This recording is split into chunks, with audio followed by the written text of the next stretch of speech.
Productivity systems are practices, guidelines, or systematic methodologies that help us get things done efficiently without stress. Here, you will learn all the basic principles you need to build up your productivity system, the challenges, and the tools with guidelines. And at the end, you will be able to refine a system that's conducive to accomplishment. If you're a productive person, you can do more with less time, which means you can take on harder, more important tasks. It also means that you have more time to do the things you enjoy, like hobbies or spending time with friends. Another benefit of productivity is the feeling of accomplishment. All you need is a to-do list that contains your important tasks and shows them when you need them.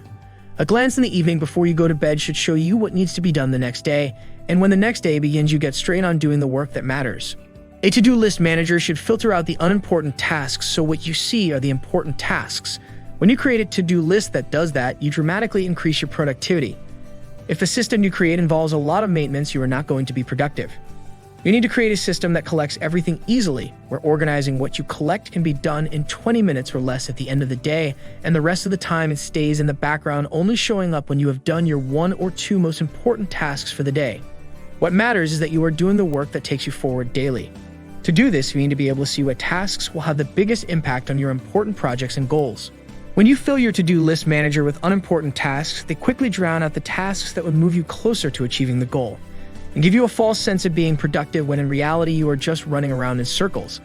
Coupling that with spending too much time maintaining the system, you are simply not getting enough done against the amount of time it takes to organize everything. You should aim for the ratio 90% doing and 10% organizing. That equates to 7 hours of work and 20 minutes of organizing in any given 8-hour working day. You will always have the best of your time committing to what is most relevant. For example, when I was using traditional pen and paper, it was easy to dump out my to-do items and check them off as I go along, but after a while, it got very messy. I would have multiple pieces of paper all over my task, and on each piece of paper, there were words and scribbles sprawled all over it. It was difficult to keep track. Also, I had to rewrite every time I wanted to restructure the content, which was tedious. This is when I discovered that building a productivity system will be the solution to my messy experiences. The first thing that I do is I create an ideal environment. The next aspect of building a productivity system is setting or creating an environment that will make it easier to follow that system. For example, if you are into sales, your meeting with that client you dread cannot be rescheduled to be your first task in the morning. You might have heard of the eat the frog method. Identifying the challenging task is the frog, while executing the task first thing is the idiot. Hence, eat the frog method will not be of much use to you. So you have 2 options. You either choose a system that works with your schedule and your environment, or shake the environment to suit your system. The 2 are feasible options. Using the same sales example, you can choose time blocking as a strategy to block time to prepare for that client meeting later in the day. It means you are selecting a system to work with your schedule. The other path would be to limit your client meetings to a specific part of your day, which can be a tough sell, but is not unusual. In this case, you'll have all your client meetings at the beginning of the day, since that's when you feel you are best equipped to handle them. Both ways work, and what you choose will depend on the flexibility of other factors in your work and life. Time blocking is also an essential factor in building up your productivity system. A to-do list tells you what to do, but time blocking tells you when to do it. The time blocking method often involves task batching and time boxing.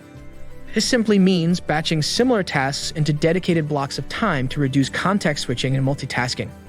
Time blocking encourages single tasking, which helps improve focus, efficiency, and overall productivity. When your task list is broken into time blocks for the entire day, you have more control over how your workday goes instead of being driven by distractions and other people's priorities. Use this technique to break big projects into small tasks you can complete over a dedicated period. At the end of each day, you will review how you worked compared to what you have planned. Then you will notice and adjust any deviations. It's best to allow a little slack time around each time block for flexibility to handle unplanned responsibilities.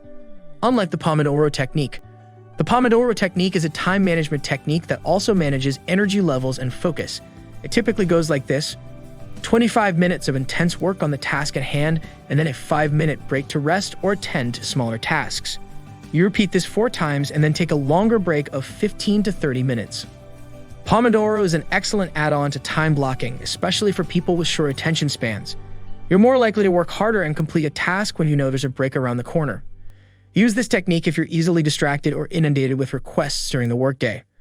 With Pomodoro, you're able to tackle deep work while keeping up with your other responsibilities like email and social media notifications. An example of how a working writer may use the Pomodoro technique would be: write for 25 minutes, make some tea and check Twitter for 5 minutes, write for 25 minutes, stand up and stretch for 5 minutes, write for 25 minutes, close your eyes and meditate for 5 minutes, write for 25 minutes, get a 15 to 30 minutes break to do whatever you like to have absolute control of the writing time. The other thing we need to look at while designing or building a productivity system is identifying our productivity drainers, and these are different for everyone.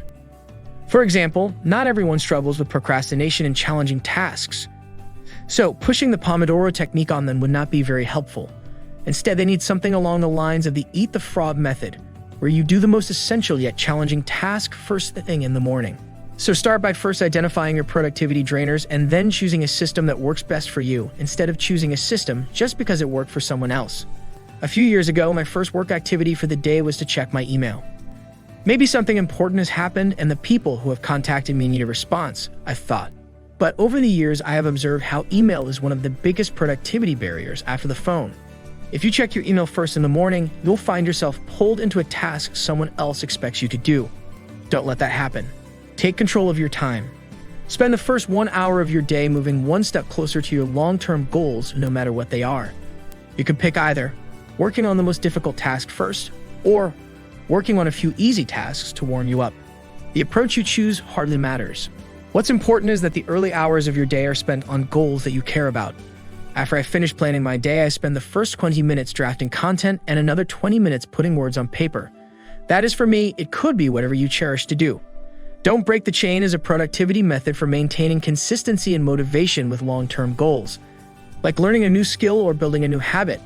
The technique enforces completing a session of your specified task every day. You mark an X each day you complete the task on your calendar to make an ongoing chain. This helps you maintain consistency and progress with your goal by not breaking the chain. Don't break the chain can be challenging to maintain. If you need just a little bit of flexibility, try the Never Miss Twice technique created by productivity expert James Clear. The plan is to ensure you never miss completing your task 2 days in a row. This helps you keep up motivation and consistency with a bit of freedom. The Eisenhower Matrix is one of the most important methods to build up your productivity system. It was created by former US President Dwight Eisenhower. This is a productivity method that helps you prioritize. If you have several things vying for your attention and not enough time to do them all, this matrix helps you determine the specific tasks to do first. The Eisenhower Matrix distinguishes between what is important and what is urgent. This technique applies whenever you're undecided about what to focus on. After determining which tasks are most important, schedule them in order of priority. This is how the matrix works for the different levels of work to be done. Important, urgent tasks, do them as quickly as possible. Important, not urgent tasks, schedule them. Not important, urgent tasks, delegate or handle them at a less busy time. Not important, not urgent tasks, ignore or delete them from your task list. When you can build up yourself with all these methods, you will never have your hat in hand standing in the corner to beg for your wasted time again. I gather all this from my past experiences, knowing too well that it's going to work a long way in helping you get total control of your time. My purpose is to help as many people as possible to live their desired life, to help people find happiness and become better organized and more productive so they can do more of the important things in time. Whatever you think is the barrier for you not to get control of your time, indicate it in the comment box below. We'll treat that in the next video. There is always more to say, but the time of action is limited. Take action now.